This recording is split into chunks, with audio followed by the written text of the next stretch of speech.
probably hook it some. Oh, you've got a pocket. I've got a just pocket. slip it in your pocket, and I'll just let. And let me ask you this. I'm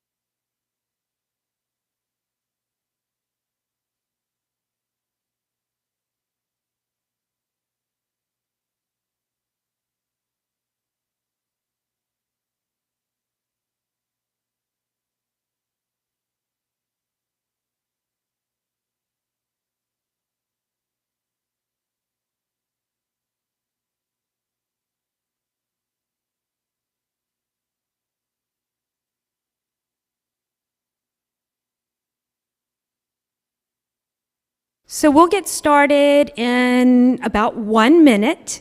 And I know it seems like a small crowd, but I've already confirmed that we've got folks watching at home. So hello at home. We're excited to have Martha Hoelzer here. And as we wait for people to get coffee, I'll just let you know that we scheduled this discussion on the day of the gospel reading of Jesus meeting the disciples on the road to Emmaus. We are talking about shifting perspectives. We're talking about how we see what's there in front of us. I mean, if you were in church this morning, you know the disciples did not recognize Jesus at first. They did not see Jesus. How do we see what's there? How do we appreciate what is right in front of us? So Martha Hoelzer is a photographer, but she also has a pretty unique perspective of her own. I'm going to let her introduce herself, and we'll get started. Thanks, Martha.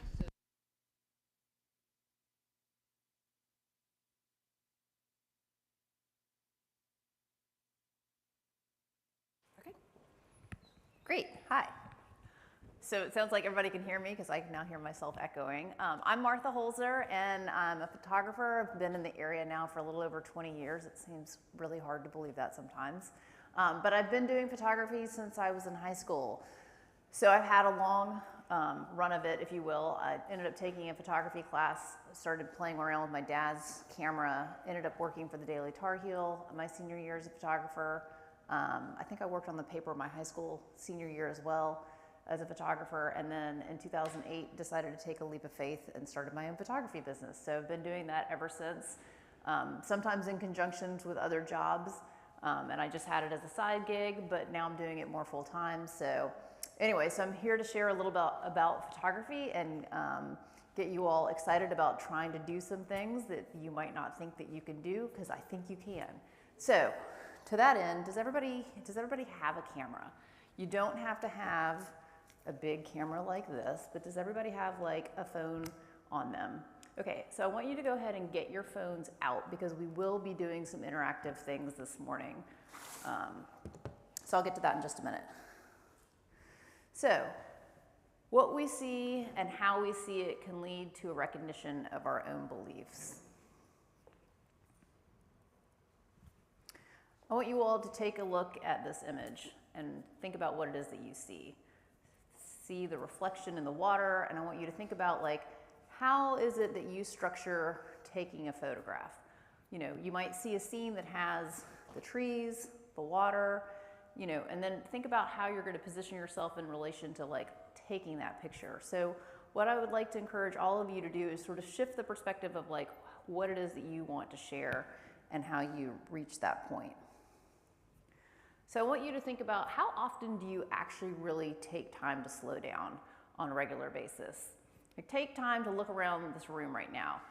It might be a purse that you notice. Maybe you notice the chair that you're sitting in or the chair that's in front of you. Maybe if you're at home, maybe you're sitting in your kitchen or in a chair. Is there something near you that you really haven't maybe looked at in a really long time that you just sort of take for granted and you know it's there? So what I want you to do for a second is, everybody's going to take their fingers and you're going to turn them like this so that they form a little box. And this is sort of like a camera lens. So what you're going to do is stick this up near your eye, and if you make it really small, you're not going to see that much. But as you expand, you'll start to notice that the view is going to get bigger in terms of what it is that you're able to see. So if you want to pick something in front of you, I want you to just focus on that detail, like whether it's the chair, like do you start to notice more details of the chair? Or do you start to notice, maybe you want to take in more detail, notice the entire picture. These are some of the sort of things that we're going to explore this morning. And what you're going to do is take these sort of little tricks and then you're going to apply them to how it is that you're looking through the back of your camera lens. So a little bit about myself, I will get into in just a minute, but I want you to think about like, what is it that you see on that day-to-day basis? So you probably get up at the same time most days. My guess is that you have your morning rituals. My guess is that you probably come to the same service on Sunday. Absolutely nothing wrong with any of those things, but do you ever take time to really shift how it is that you're doing things? So getting back to that whole slowing down concept. So what happens if you maybe changed up your routine? Maybe take 5 minutes to incorporate taking pictures in the morning. Maybe it's just taking your camera, maybe going into your kitchen. Maybe if you're standing near a window, maybe you might have some fruit or maybe you have something sitting in the windowsill. And if you take your camera up to it, can you start to play around with like, you know, noticing the way that the light hits that object? And if you were to come back later in the day and look at that same object with your camera, is the light hitting it in a different way that you might not have noticed before? So these are little things that we can start to do to incorporate shifting our perspectives. And then that actually also applies to our greater life and how it is that we're doing things on a day-to-day basis. Like what are those patterns, what are those rituals, what are those routines that we get ourselves into doing? And is it worth shifting some of those some of the time? So for me, this is how I saw bananas on a regular basis. And then one day I ended up being in a car accident, and that changed everything in the course of 5 seconds. And my vision started looking more like this. So I would not have called this double vision at the time. That's what the doctors called it. And at the time, after my vision changed over the course of 24 to 48 to 72 hours, because that's how long concussion symptoms can take to manifest, I began to really have a great appreciation for how I saw things. And I started realizing and talking to other concussion patients that double and blurry are not just the two ways that you can see things. In fact, there can be a whole lot of other ways in which your visual system can see things.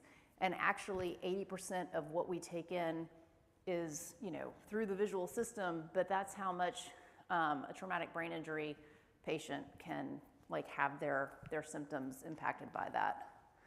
So I wonder for any of you, have there been any incidents that have maybe happened to you that have caused you to slow down? Maybe something's happened where you just had to shift everything. And I will mention that as a part of my concussion project, you know, because I did mention that visual issues are a thing. So I am doing research in this area. So if any of you have had an experience with a visual issue related to a traumatic brain injury or just a visual issue in general, I would love to connect with you because I'm doing research on this and I would love to talk about how you saw things. So please feel free to reach out to me. This is a collage image that I created a few years back in collaboration with the North Carolina Athletic Trainers Association. The picture of the grocery store was sort of how I saw everything. Everything had this extra layer to it and it was really disorienting and confusing, and I just frankly really wanted to get sick anytime I went into a grocery store. So not something I recommend having happen to you.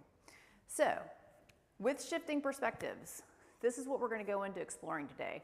We're going to do a little bit of a self-examination. We're going to talk about body position. We're going to go a little into storytelling, rule of thirds, talk about the exposure triangle, and then get into using your camera. So one thing I want you to think about, and we're not going to do this right this moment, but have you ever gone through the photo albums that you've taken pictures of? Some of them could be in your phone. Some of them might be old photographs that you've taken in the past. Maybe you have a box sitting around somewhere with those images. And I want you to think for a minute. How many of you, and I'm going to ask a couple of you, if you have pictures, what do you think you typically tend to take pictures of? Are they of people?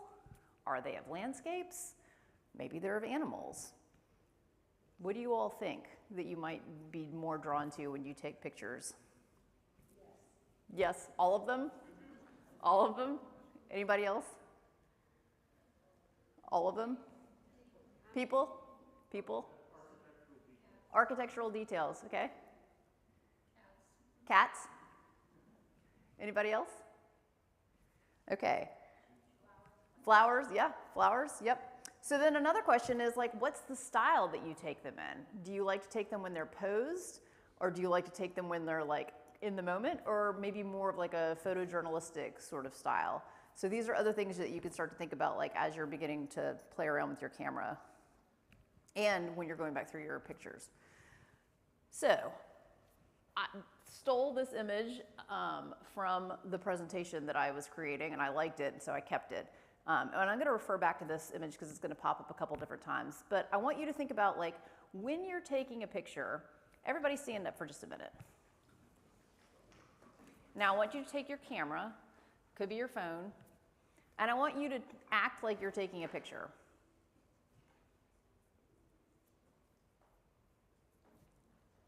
And now I want you to notice all of you are either doing this or doing this.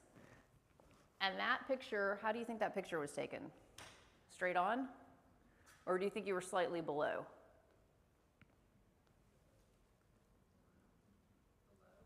Below maybe? Yeah.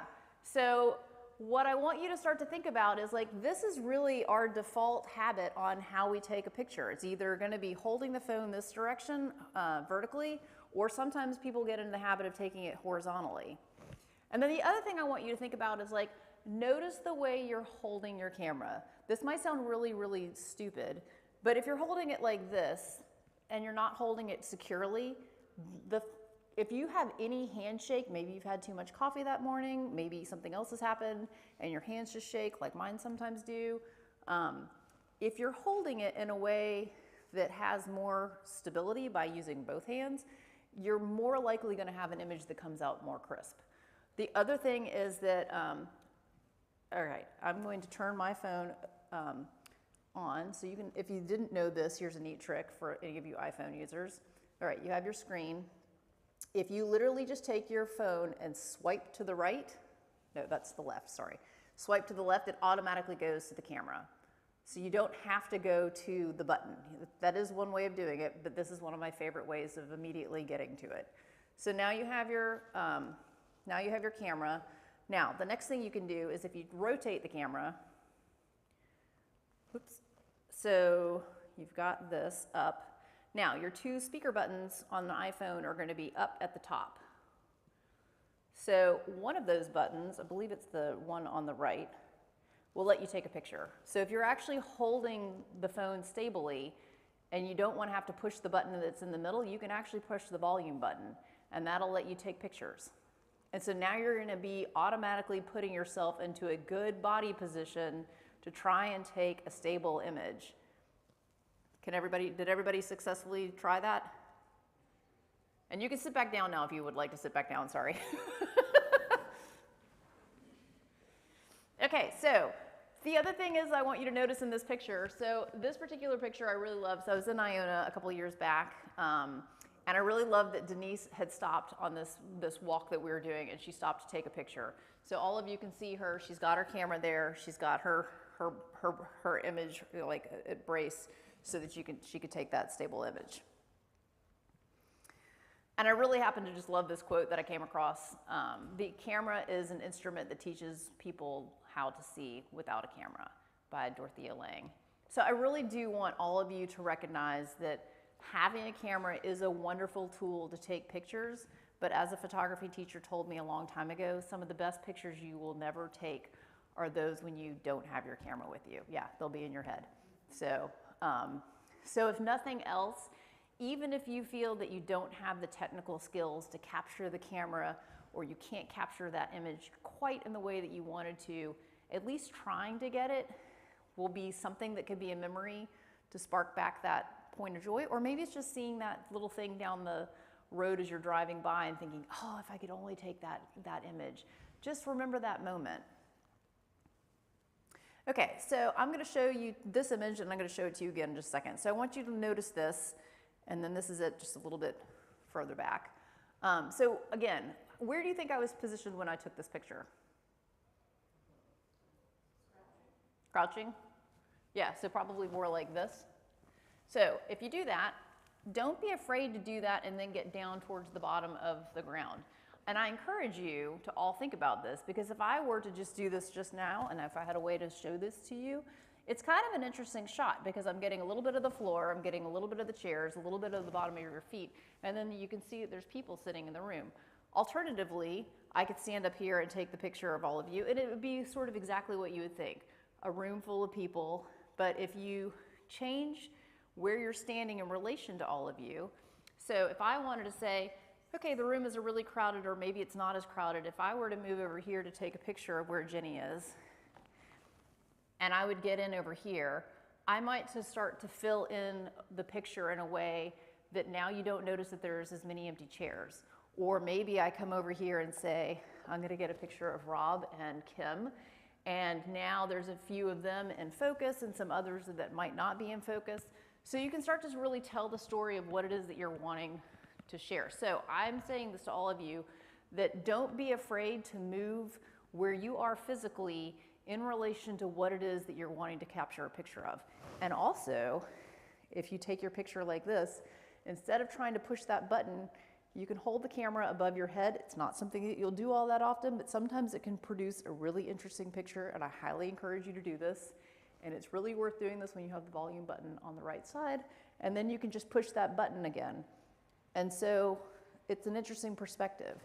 So if you're taking pictures of your cats and your cats are doing something fascinating, maybe they're slightly higher than where you would normally be able to reach them. Again, you could go up here or maybe even down here and try and take that picture of them.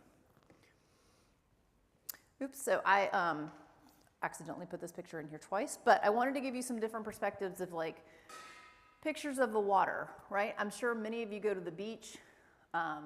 Don't be afraid to get into the waves. Don't be afraid to get into the water. Instead of just taking a picture of the water, try and get into the middle of it. And then crouch down low. Okay, so now I'm going to move into a little bit more of the storytelling aspect of things. So I want you to, again, look at this photograph. And this is a slight variation of that. Now, what about this picture versus this picture strikes you? What do you think I'm trying to tell in this story? Because every image has some sort of story behind it. They're confined in this one, and then the impression they're freer in this one. Right, exactly. So the storyline is, do you want people to know that they're in a pen, that they're actually in an enclosed area? Or do you want to just let the viewer view this image and have this impression that they're out in the wild open fields, they're just roaming around and doing their thing? So really think about like where you are in relation to what it is that you're taking a picture of and what you want that story to be. So again, it's considering what do you want to choose to share to be in that image, and what are you choosing to exclude from the image. Every story that every picture that you take, you are choosing at that moment in time to slow down and to think about what you want that perspective to be. And any picture that you take, you're wanting to tell a story. It might just be that you think that that flower is beautiful, but it might just be that story that you're wanting to remind yourself of the beauty of what you saw. So we're going to go over a few of these images are going to be, a few of these details are going to be the same, but I also kind of want to just hammer home a couple of different things for you to try when you're not here. So I want you to think about time of day and how this is important. And I'm going to show you the same image in just a moment. And I want you to notice the differences between, they are two different images, but I want you to notice two different details about them. So if I were just to show you this tiny little sliver, you can't really see anything other than just the little bit of the clouds. This could be taken in the middle of the day during a storm. Maybe this was taken in the evening. Maybe this was taken in the morning. But I chose to take this other picture and show you more, reveal more of the picture in this. They're two different images, like I said. And now you can see a little bit of like the pinks over there, a little bit of the clouds. And now, what time of day do you think I took this image? Sunrise? Yeah, it was sunrise. So the other thing I wanted to mention to you, and we'll get into this in just a minute, is what you choose to show in the image if you choose to crop the image. And you all have this capability on your phone to be able to use the cropping tool. So time of day can be really important too, because it also shifts the light in terms of what it is that you're seeing in the image. So if I had taken the same picture in the middle of the day, I can guarantee that all of these grasses that have all this interesting dimension and shadows and, you know, light bits would be really washed out and would be really just glaring looking. And how many of you have taken a picture in the middle of the day and really thought, the colors are just not as vibrant right now as what I thought they were going to be? So there are two major times a day that are prime days, prime times to take those images. You've probably heard of this before. The golden hour happens first thing in the morning and then again in the evening when the sun is setting. And like I said, midday really does wash things out. So it's really kind of fun to get out in the morning and play around with your camera, and again in the evening. Okay, so now I'm going to mention a little bit more into action. So action can also add some interest and intrigue to your images that you're taking. It can add a little bit more dimension. So in this case, you see the guy that's running. He's up and almost over the crest of the hill. You might end up seeing this image and wondering like, gosh, what's on the other side of the hill? I want to go see what's on the other side of the hill. So I could have chosen to take this picture and have him much more close to me. So you might also thinking when you're taking that action picture, where are you placing the subject in relation to the rest of the image? Okay, so now we're going to get a little bit more into focus and thinking about like where you want the attention to be drawn to. So in this case, some of you may have been out to this location. It's out at Carolina North, out near Unity Church. There's a great place to go walking near the Pumpkin Trail, and this is right about as you head over the railroad tracks to go there. So you'll notice that the morning light is beginning to hit the trees. It's luminous. And you notice that most everything in this picture happens to be in focus. And I've chosen to show the entire image in focus. So you get to choose things too when you're taking a picture. Do you want it to be everything in focus, or do you want just a portion of the picture to be in focus? So then there's the other aspect of perspective. So almost the same image, again, also taken in the morning, but now there's a gate and the gate is closed. Now, what does that do to you in terms of like how you react emotionally to that image? Does it feel like there's a barrier? Like now you have this beautiful luminous light, but now all of a sudden you can't get to it. And does that just put you in a like, well, I don't really know if I like this picture as much because there's this barrier. And if I chose to shift the picture over just slightly, there's actually a little bitty area on the other side of that fence that you can walk right straight through, but I chose not to show that in this picture. So again, it's all about the story and what it is that you're trying to tell. So that gets into a little bit more of the perspective side of things. And just to recapture some of those same sorts of things, so horsepin curve, it's foggy, and I think foggy can be a really fun way to get out and take some pictures. We don't all have moments of clarity in our life at all times. And so I think the fog can be really cool because certain things become illuminated and some things don't. And sometimes it's just interesting to know where's the road go. But if you do this, I want you to notice on the side, there's some cars over here, and now the cars are gone. But now you've got this car that's coming towards you. And so now all of a sudden it's totally changed the dynamic of how that image is happening. And you can do this too in your pictures, just wait. So if you've taken a picture that you think you really like, wait just a few minutes. Maybe if you're outside, maybe a bird will come by, maybe a car will drive by, maybe it'll add some extra elements into the picture that you wouldn't have thought about previously. So I do find that serendipity helps shape a lot of photographs.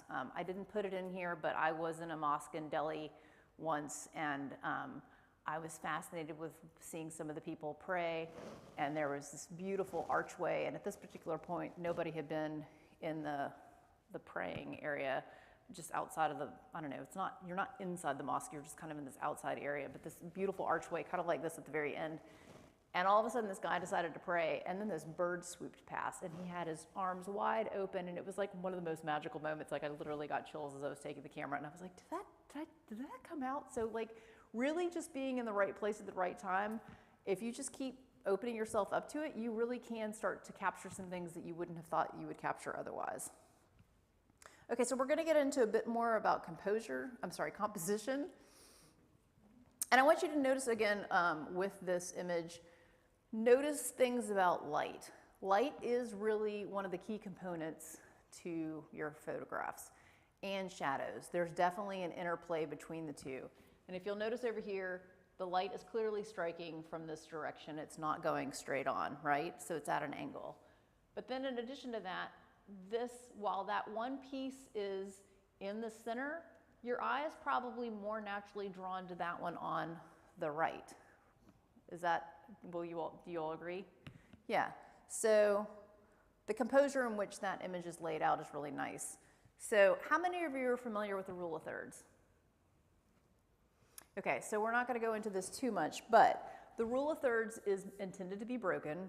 However, there can be great times as not to follow this guidance, but for the most part, our eyes are naturally drawn. Can all of you see that grid up there pretty clearly? Our eyes are naturally drawn to those points. And so having something that's off-centered is more interesting visually and on how your eye naturally looks at anything. And when you have it intersect the spot, so like you can see where this person's taking a picture of the Empire State Building, how it's crossing those two sets of lines off on the left. So what I'm going to encourage all of you to do is take a look at your phones, go ahead and turn them back on, and you're going to slide over to get to where the camera feature is. How many of you have the lines turned on for the rule of thirds? Okay, and how many of you do not?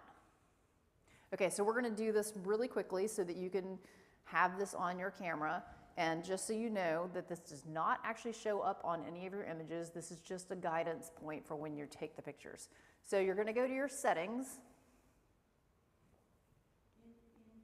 And no, like in the actual settings, so you're going to go to your home screen, however you need to get to your home screen, and then go to the settings. And I'm going to apologize and assume that most of you are iPhone users. And then in the settings, there's an area called camera. And in the camera, there is a button that's called grid. And you're just going to slide that over. I've always wondered how my husband's camera has the grid on it. I have no idea. So does everybody have it? Awesome. And if anybody needs help finding the grid, I'm more than happy to come over or work with you after this, either way. Yes? I'm just sitting here amazed that we all have cameras. It is, right? The other thing for those of you who have a camera that might be a more deluxe version than your phone, you also can turn the grid feature on in the settings of your camera. That's always a default that you can go to turn on if you would like to have it. Did everybody figure out how to do that? I'm going to move on otherwise. Okay. So now we're going to go back to like that rule of thirds and where you place something. So I want you to notice the negative space, right? So the negative space is the empty space over here. And don't be afraid to do something like that where you have empty space in the image and you just have a small detail off on the side. It actually is visually appealing. And if you didn't capture a picture that has that, you can still go back and do it. So this is originally closer to the image that I took initially, and then I decided to go back in when I was cropping it. And you can still, and when you're in the crop mode, the grid will show up, and then you can maneuver it so that you can actually place something. So you can always go back in post-production and play around with your pictures and move something around so that it aligns a little bit more with that rule of thirds. Okay. Okay, so cropping. So we're going to go into, everybody go into like your photo album.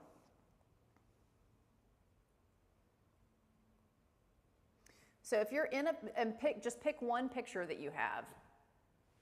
And in the top right corner, you should see a button that says Edit. Does everybody see a button that says edit? Okay, so now when you're in there, at the very bottom, you should have a button that looks like, remember how I did the little bitty thing with you guys that did this? And you slid your fingers? It looks sort of like this little tool. It's a little box on top of a box that looks like it slides. So if you click that, does everybody have a feature like that? Now you should have options to be able to slide. You can actually just take your fingers and slide up and down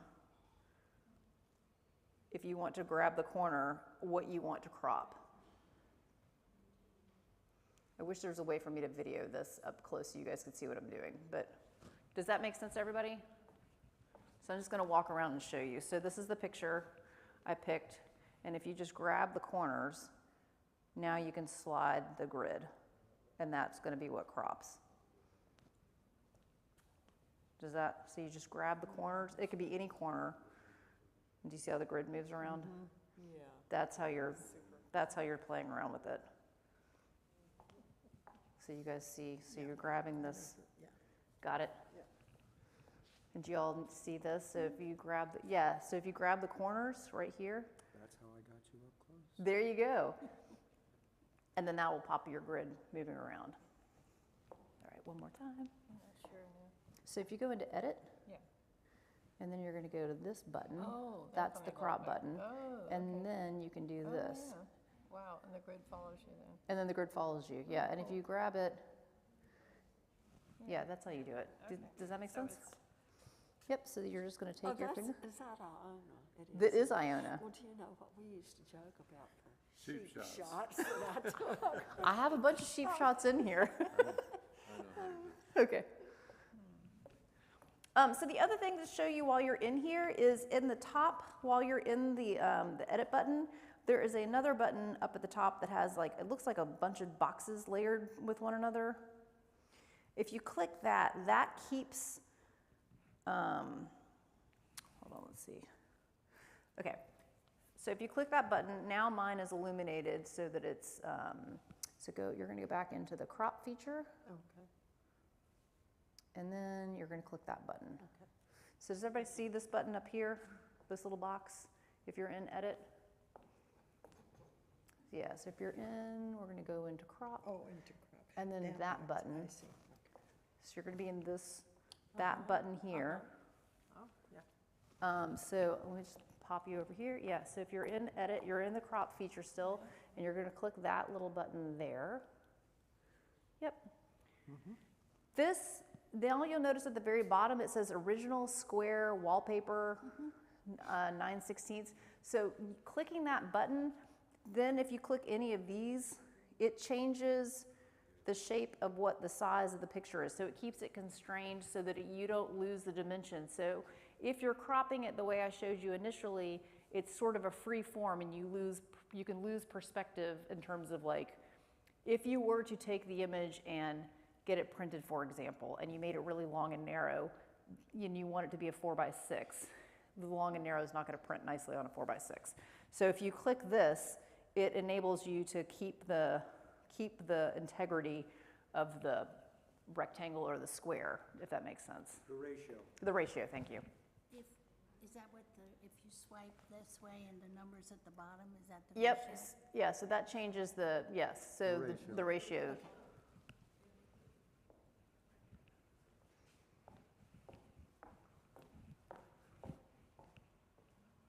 And this can be helpful for some of you if you end up ever needing to put a picture on social media.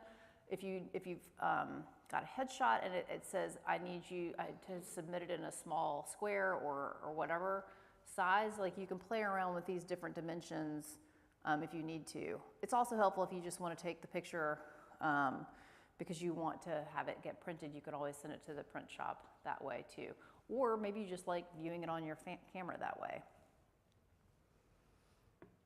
Okay, so the other thing you can do, although my guess is that this is not going to be that helpful, at the top, when you're in that edit mode, you'll notice that there's a button that allows you to rotate the picture. There's not many times that you probably need to do that. However, there probably are some instances, maybe you've held the phone like this to take a picture looking down, and maybe you've had the experience where the picture just keeps rotating every time you go to look at it and it's really annoying. If you go into edit and you click that rectangle with a little bitty arrow on the corner, it'll rotate the picture. So I find that sometimes really helpful if I've taken a picture of a document that I need and the picture keeps rotating and I need it to be in a different way.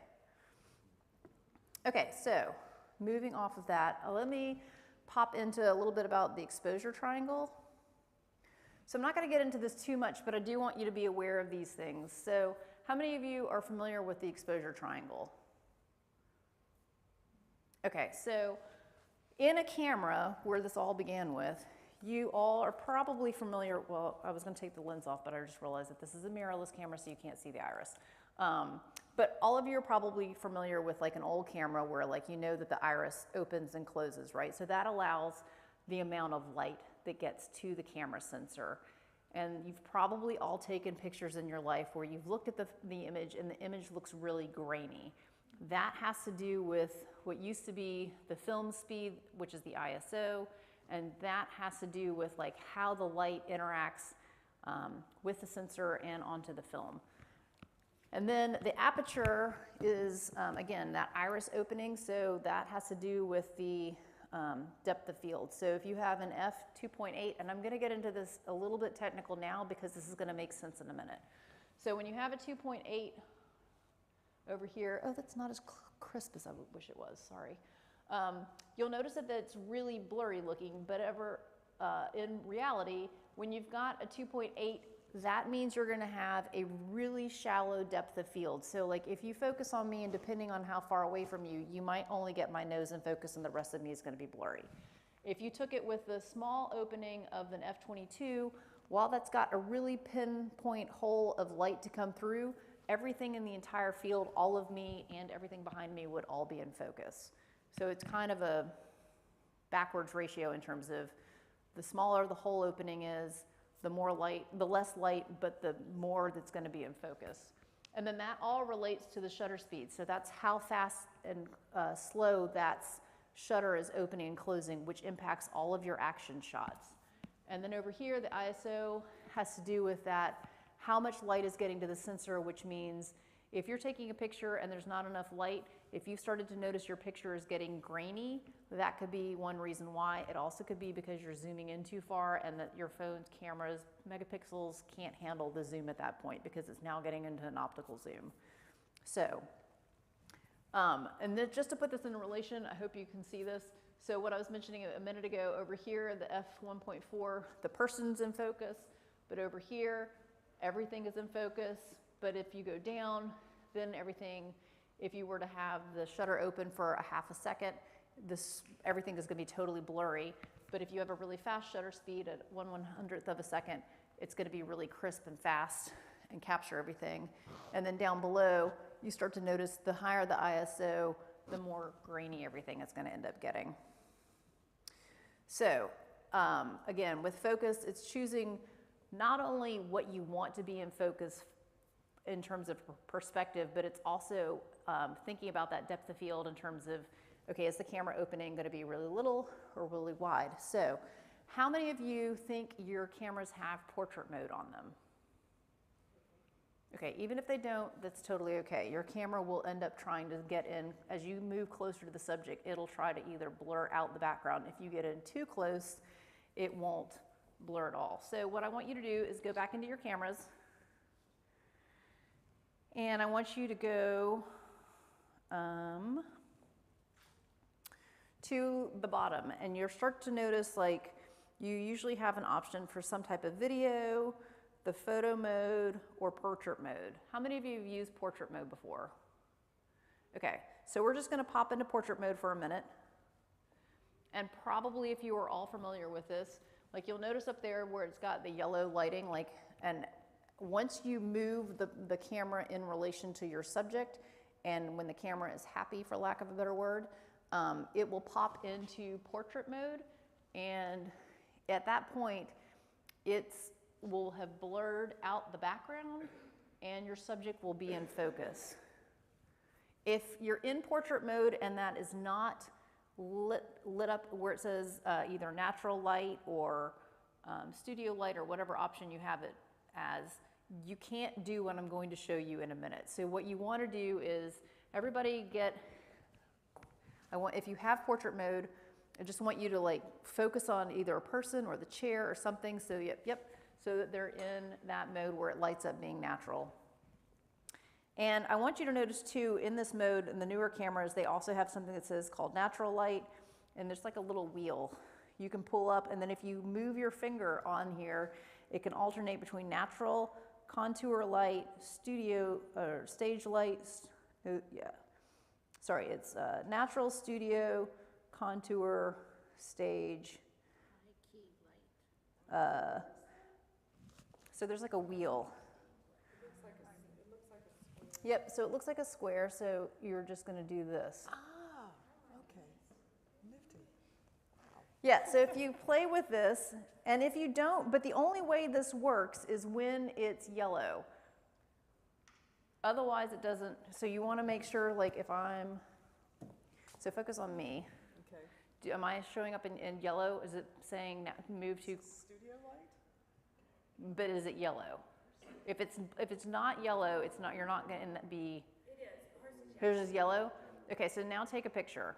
Everybody, go ahead and take a picture while it's in that mode, and it's lit. It can be any one of them. You can even do it you can take a selfie. You can even take a selfie. Yep.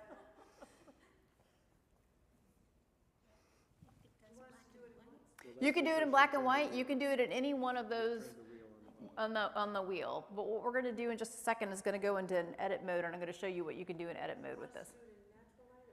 You can do it in any one of natural, studio, contour, black and white, whichever you prefer. Okay, so now what we're going to do is we're going to go to your picture that you just took. And at the top, I want you to notice, does it say portrait? So does everybody's mode say portrait in the picture they just took? Okay, so now the key to this is that what we're going to do means you need to have it say portrait in the top. So I want you to go into that, and then I want you to go to edit. Now you're going to notice the box. Do you see edit? I'm sorry. No, that's okay. Okay, so you just took, we're going to take that picture, and now we're going to go here to the picture, and now we're going to go to, okay, wait, before this. Do you see where it says portrait? I gotcha. So now you've taken the picture in portrait. Now we're going to go to edit, and now you're going to see where it says portrait like this at the top. Everybody see that? Okay, so now with this, I'm going to show you a couple different things. One is, if you took the picture originally, it doesn't matter what mode you took it in, now you can go back and you can still pick those wheels and notice, do you like how it looks better in studio light? Maybe you like it better in contour light. Maybe you want it to be in stage light. So you still have those options in the post-production mode. Crazy. Love it. Then the other thing I wanted to show you while you're in this mode is, so I just talked to you about the f-stops, right? Which is in relation to your aperture and how much light is getting to the camera. So up here you can see there is a button in the top left corner. No, that's left. If you see, mine says f2.8. If you click that, yours might say something different. It's going to look like this. And now you should have a line at the bottom that says depth. Does everybody see that? So now, if you slide your finger from f1.4, notice how blurry whatever your background is. Now what I want you to do is slide it all the way to the other side. So now you're going to go to f16. Do you see how everything is back in focus? So now the iPhone has gotten fancier, and it's now giving you the ability to choose what is the depth perception of that particular image. And this is only capable if you have turned like you're in portrait mode and you have gotten the yellow box to pop up saying portrait. And if you're in your photo album, there's also, I'll show you in a minute, a way to look and see what all pictures you took in portrait mode, and then you can go around and play with this. So you can do some what's called post-processing to change this. And again, if you don't have portrait mode on your phone, while you can't do everything I just described, you can still get close to an object and have the phone react where it starts to blur things out some. but not as much as this. Did that make sense to everybody? I'm happy to walk over that one-on-one with anybody if you need help. Okay, so we have just a couple more things. I know we're wrapping up. So I want you to know, just observe. So this is not as crisp as it is on my computer, but when you take a picture of something up close, one thing that you can think about doing is putting some foreground so that that's blurry, so that just the mushroom cap is in focus and everything else is out of focus to just give it some dimension. Okay, so the other thing I wanted to show you all is the shutter speed in relation to action. So back to the picture. So if you can go back to your cameras, everybody slide over. So if you're holding your picture in portrait mode, which is up and down, if you take your finger and where the button is down here, you're gonna hold your finger and slide over to the left. And I'm going to show this here. So there's the button, and you've where that arrow is, you're sliding your finger that direction, and then you'll notice a number that pops up. Can everybody try that?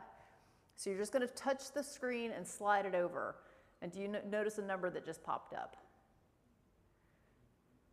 And then tell me what the number is that you got. Nope, you're just gonna be in regular photo mode. You can probably do this in portrait mode too, but we're just gonna try in regular photo mode.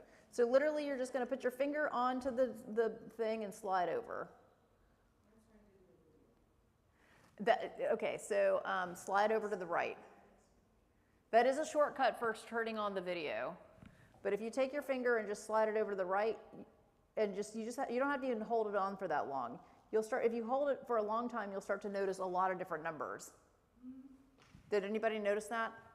Okay, so now what I want you to do one more time is go back into your photo album. And in the photo album are gonna be bursts. And at the very top, it'll tell you how many pictures you just took. And this is a quick shortcut for getting into burst mode. So if there's a kid who's running down the road, or maybe there's a cyclist, or maybe there's a car and you just want to try, or maybe those people walking and you just want to practice trying to get a picture of them moving, you can use that and it's going to take a picture of them while they're moving, and then you can go in and select which picture you like the best in burst mode. And that's the equivalent of the shutter speed doing a really fast burst of action on the iPhone. So again, we're going to go back into your photo album, and then if you did get the burst, you'll notice up here, let's see, did you do it down here? Yeah, burst, 4 photos. Oh, there it is. So you'll notice at the bottom, if you have it burst, it'll say select at the bottom. I'm kind of lost at this point here. Okay, I'll come back to you in just a moment. Burst? Yep. Burst, 22 pictures. So now we're going to go, so if you go here and push the button that way, did you see those numbers that flashed on? Mm-hmm.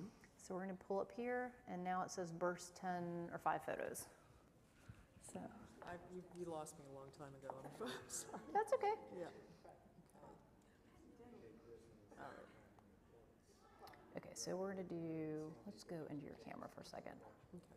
So you're just going to see those numbers that are moving. Oh, okay. I didn't see how you were doing That's okay. So now it's just, do you see where it says burst up here, 6 photos? Now it gives you the button to select. So does everybody see that? Yep, so now you've got select. So then You've got select. all the bursts, Yeah, so now you can go in, when you're in select, you can choose which picture you liked. And this is really helpful when a cat is moving and you really want to get them in that action shot. I'm lost. Okay, so we're going to go, I'm going to hit cancel on this. Okay. Oh, well, let's see,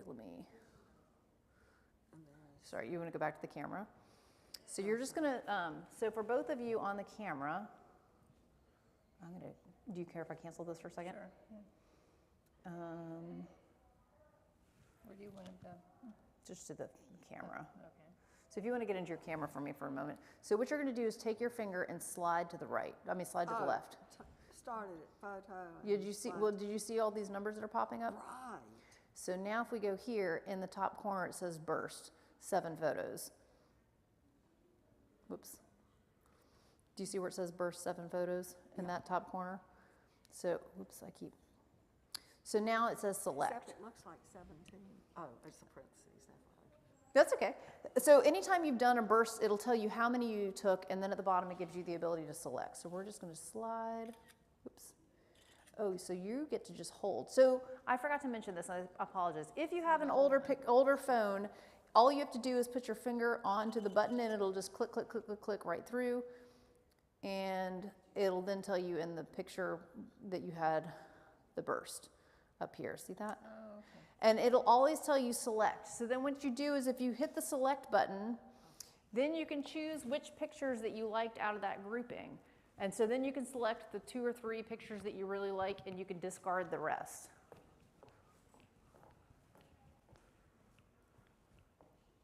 Okay, and the last thing I'm going to tell you all, and then I'm going to let you all go, is exposure. So when you are focusing on a subject, so if you go back to the camera, all right, just tap on this, like find something in the room, maybe it's the chair, maybe it's the person sitting next to you, find something to focus on. So you're going to put your finger on, and you'll start to notice that there's a box that pops up. And if you move around to different parts of the room, you notice the box, and you can see that little bitty sunburst up there. Does everybody see that? So you're just going to tap on the screen, and tapping on the screen is what makes that little yellow box pop up. So does everybody see that? Okay, so when you see that, here's 2 things you can do. One, you're telling the camera what you want to focus on for that particular image. Now I'm going to tell you 2 things. One, if you hold this long enough, it'll have a box that pops up that says AE/AF lock.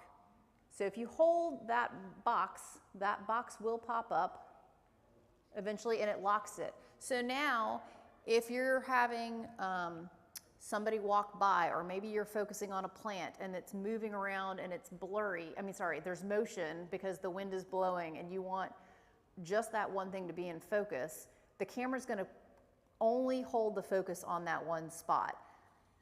And so you can take that picture and then take another picture and take another picture, but that will continue to be the focal point. And if you just tap anywhere on the screen, it lets it go. Did everybody get that? Okay, so the other thing I wanted to mention too in exposure mode is we've talked about the importance of light. This is another way you can control the amount of light that's coming to the camera sensor. So if you see that little starburst, so tap anywhere on your screen to get the box to pop back up again. And you can take your finger on that sunshine and slide the sunshine up and down, and that changes the amount of light. So you're effectively changing, if you think about that iris opening, you're effectively opening and closing that iris and how much light is getting to this. So you're affecting the light coming to the sensor. Does that make sense to everybody? Was everybody able to get that? Okay. So just as a sort of a close wrap up, things that you can think about when you're trying to compose some of your images. You can think about framing, shooting through something. So all of you have a chair in front of you. There are hole openings in front of those chairs. You could put the chair, like the camera between the chairs, sort of see what you end up getting. You could shoot under the chairs to shoot up. Maybe you get a little bit of the chair. Think about patterns. Maybe it's the repetition of all of the different lines on the floor, or the lines of the chairs as they keep going back. There's a lot of ways that you can find patterns that happen naturally in nature, or just even here in this room. Think about macro images. Don't be afraid to get up close to something. And really, don't be afraid to slow down. That's what this is all about, like changing your perspective, like looking at those things that you've looked at every single day the same way, that stack of bananas that might be sitting in the bowl. How can you move around to other aspects of the bananas and get a different perspective? Maybe you put the bananas in the window, start to notice the way that the light hits them, start to take pictures during the course of the day to start noticing how the light shifts and where the shadows interplay. And maybe these are things that you can take in your day-to-day life and think about, like, okay, what are things that I could do in my own life, my own routine? What are ways that I could shift my own personal perspective and maybe illuminate something new? So I would encourage all of you to set aside some time. Maybe it's only 5 minutes, but just take 5 minutes to set aside to take practicing some photographs. And thank you.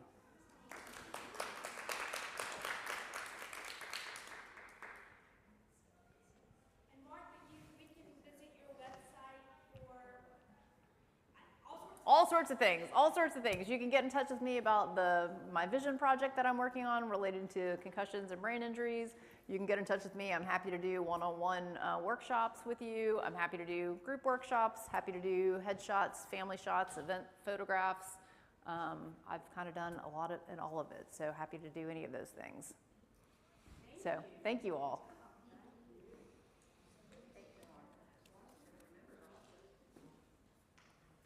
That was fantastic. I thought I knew my way around the camera. It turns out, and I always wondered how people got those cool, black and white pictures and that.